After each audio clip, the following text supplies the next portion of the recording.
Yeah, ladies and gentlemen, it's a great pleasure for me to share some of our results on model-assisted strategies to design cell culture processes. Most of the work comes from the PhD thesis of Johannes Möller, and it's my pleasure to present his results.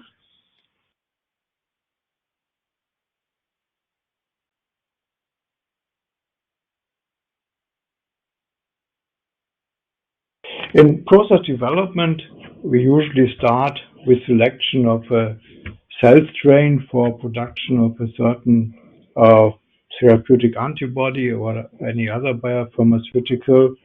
But then when it comes to process development, we start with optimization of culture conditions, medium composition.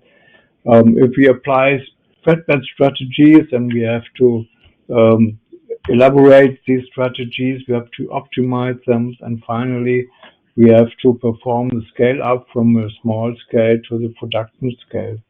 And state of the art is that mostly experimental methods are applied, for example, design of experiment strategies. These are in many cases quite time consuming and also cost a lot of money. And our idea is to use model-assisted tools to save time and then, of course, to save money doing process development. And that's what I want to share with you today. So first, I will introduce our model-assisted design of experiment concept, and then I will discuss this concept for optimization of process parameters and doing a scale up. And I will summarize my talk and give a short outlook. Yeah, most of you might know the concept of design of experiments, a concept which is intended to perform experiments based to a strict plan. Usually you have factors that you want to investigate, several factors like substrate concentration, temperature, oxygen concentration, pH, and you use a pre-selected design space for these factors, and the experiments or the experimental plan is designed according to a fixed scheme. Usually it takes a lot of experiments, and the main problem here is to define the design space correctly. On the other hand, we have process models, for example, models for cell growth, metabolism, product formation, and to set up a real good model requires a lot of prior knowledge. You usually have to perform a lot of very specific experiments. And then, of course, with these models, you can try to optimize your process in silico. What we want to do is we want to combine these two worlds by using a kinetic process model and use this to pre-calculate the experimental space in a DOE. So we incorporate knowledge that is already at hand, especially at the beginning of a design process. Then we select appropriate design spaces with the help of these models, and finally we of course perform experiment, but significantly reduced number of experiments in a pre-selected design space.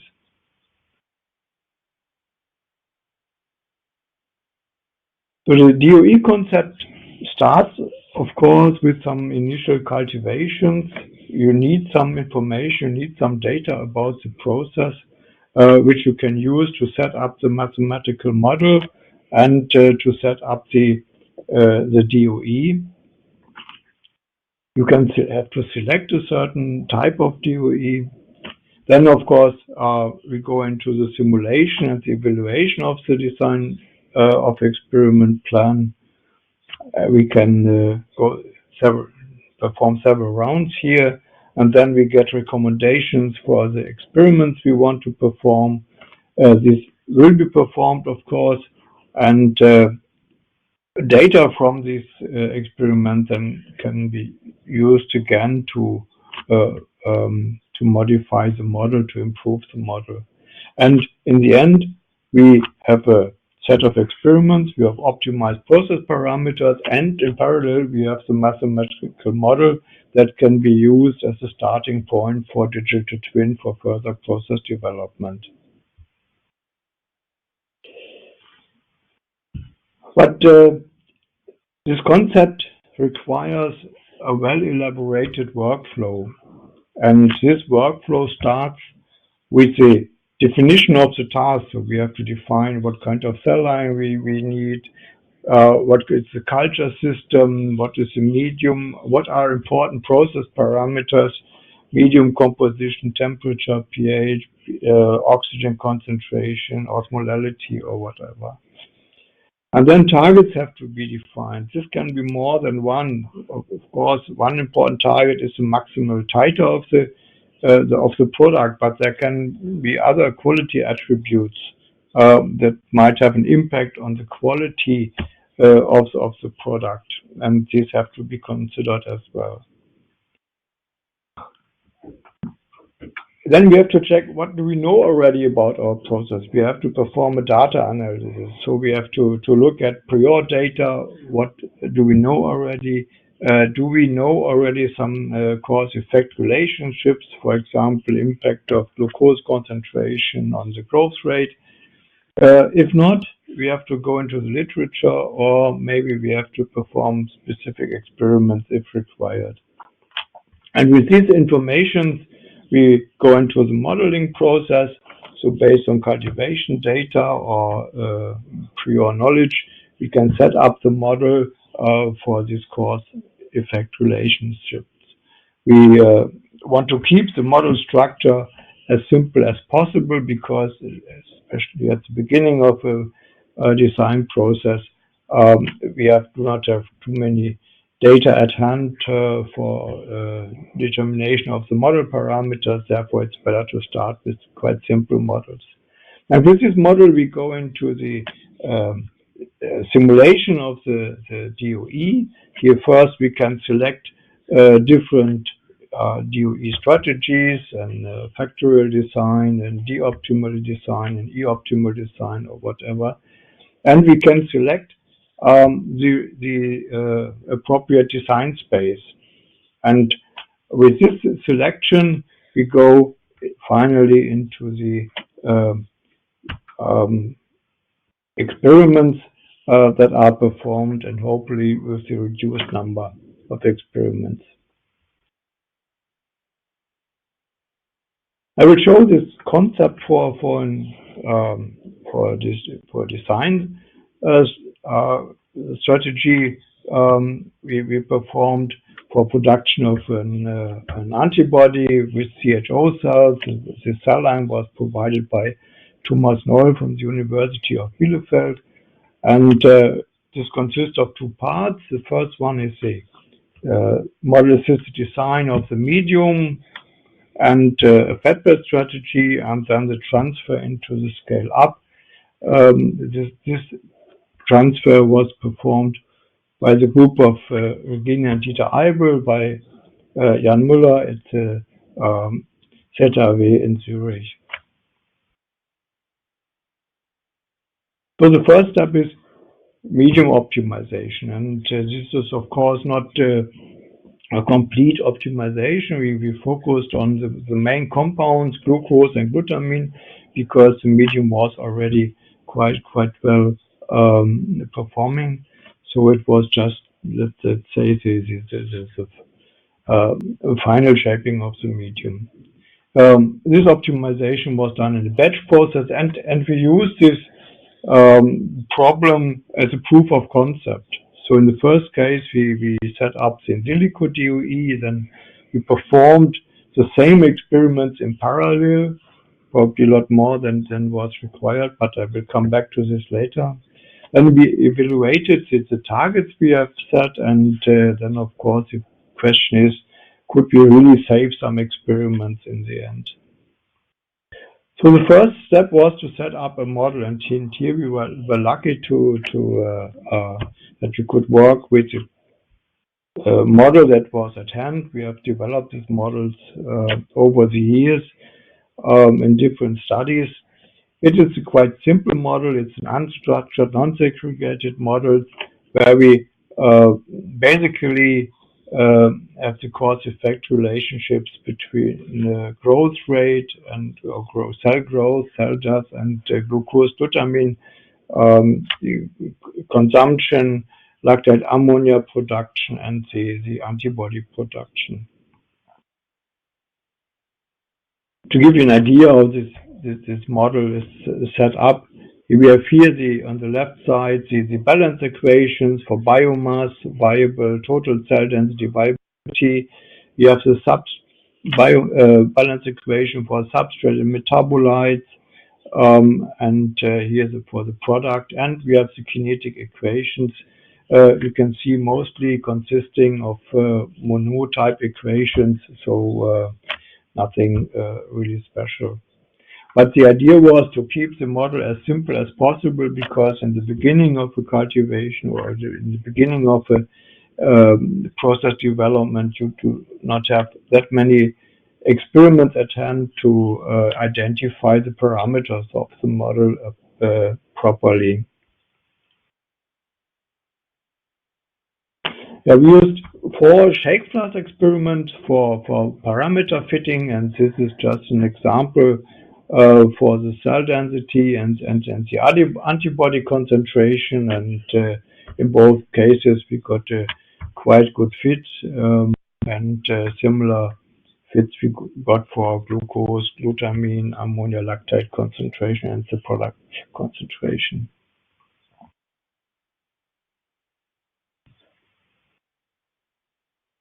We choose the optimal design, which is used quite often for this kind of problems. You can also choose another one, or you can first start with a selection of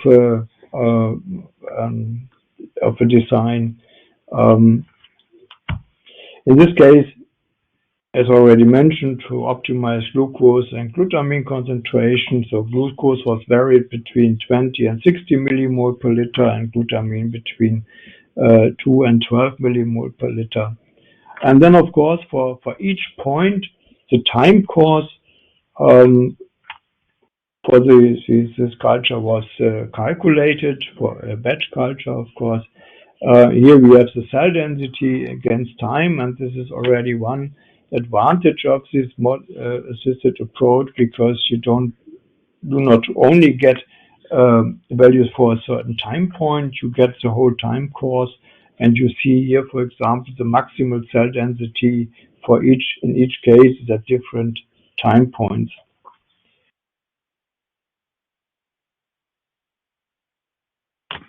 Yeah, so you can use this data to plot the quite common response surface plots. Here for the cell density, the lactate concentration, antibody concentration, ammonia concentration, and here you see that you get different pictures for the four mentioned factors.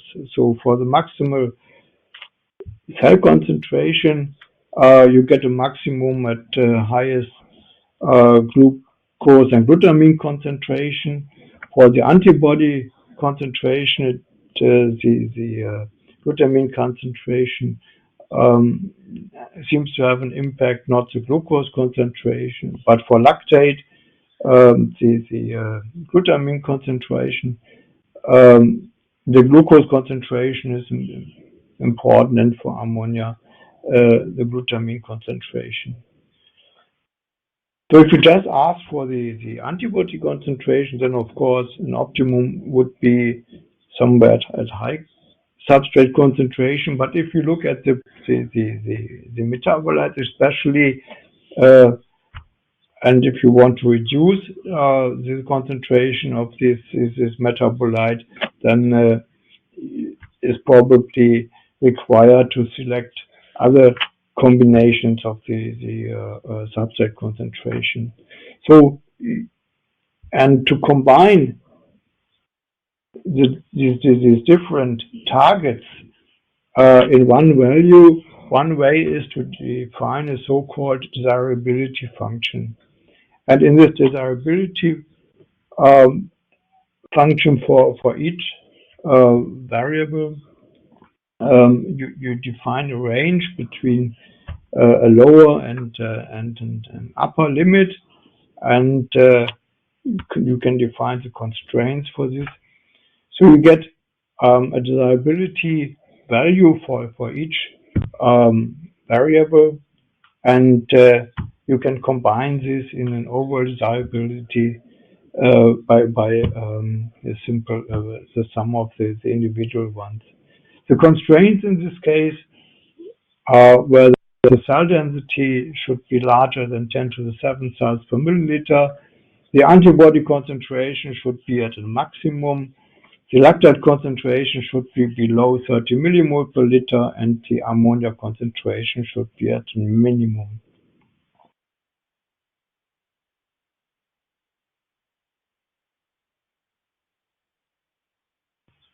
And with the help of the desirability function, you get a design space that looks completely different than what we had before. So what you can see here is that there is a huge range in blue where the desirability is close to zero. So it's not worth to perform any experiments in this range. And we only have a certain range, which is indicated here in green, where the desirability is sufficient and high enough. And then you can set your boundaries or your design space within this range. And that's what we did. So we use this modified design space and simulated again the optimal design in this range. And here we performed the same experiments experimentally to see if we get the same conclusions as from this simulated design space. And what you can see is that the shape is completely the same. So we have a maximum at the highest glucose concentration and the lowest glutamine concentration.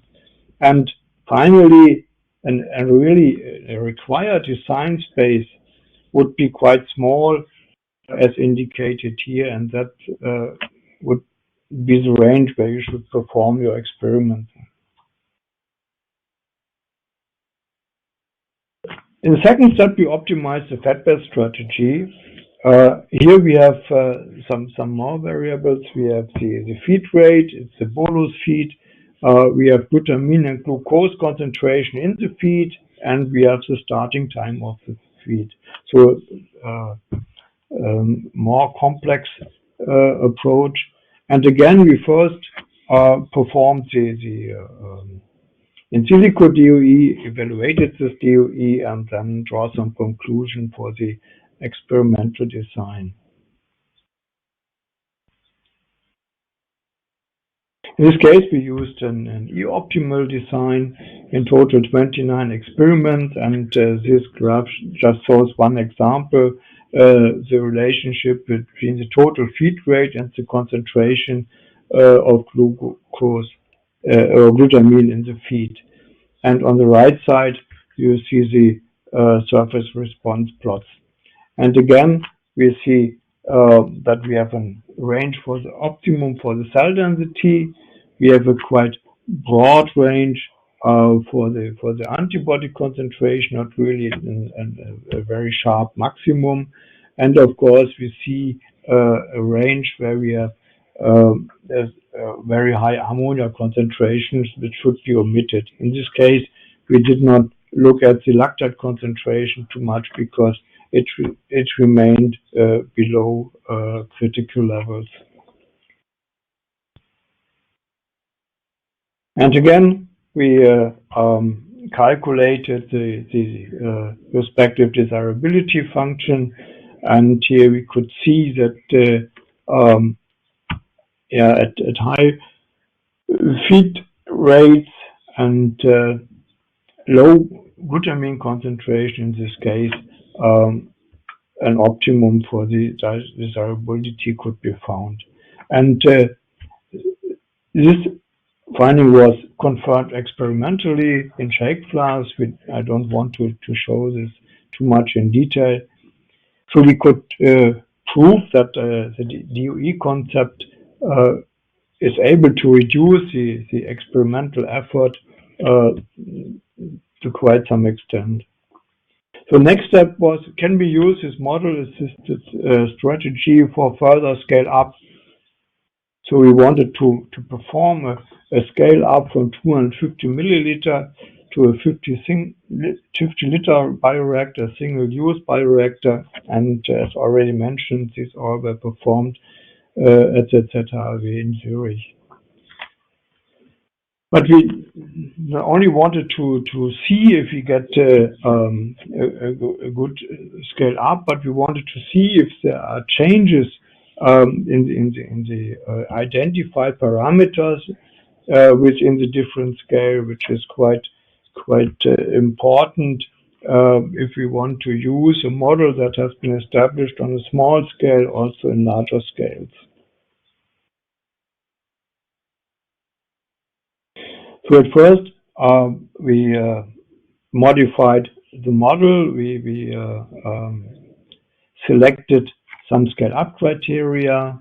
Then cultivations were performed on the different scales, and then the model parameters were identified, but not only once, but we wanted to know something about the model uncertainty. For this, we used the Monte Carlo method for determination of the process variability, and finally, this was evaluated statistically.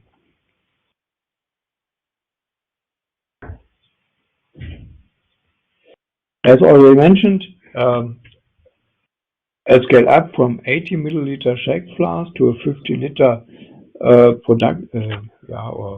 pilot scale size. The first question was, can we use a scale up criterion for the stirrers, for stirring? And for this, CFD simulations were performed by Jan Müller, and we used power to volume criterion for scale up, in this case, a value of 19 watt per cubic meter.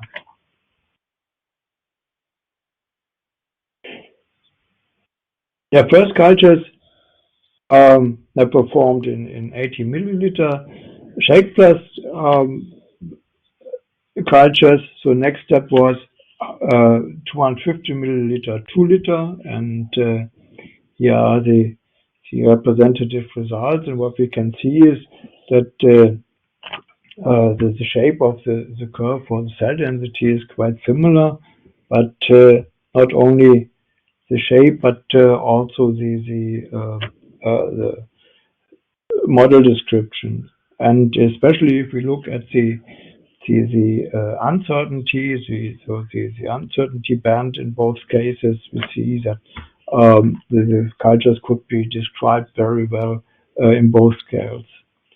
But as already mentioned, we compared the parameters that have been identified in both cases with the Monte Carlo method to see if there are changes in the parameter distributions. And what we can see here is for some parameters of the model, the growth rate, a K for glutamine, a K for ammonia, glucose, and the yield coefficient ammonia glutamine, and uptake rate for glutamine, production rates for antibodies, that there's only in one case a significant difference here for ammonia, but in all other cases there's no significant difference in the parameter distributions for the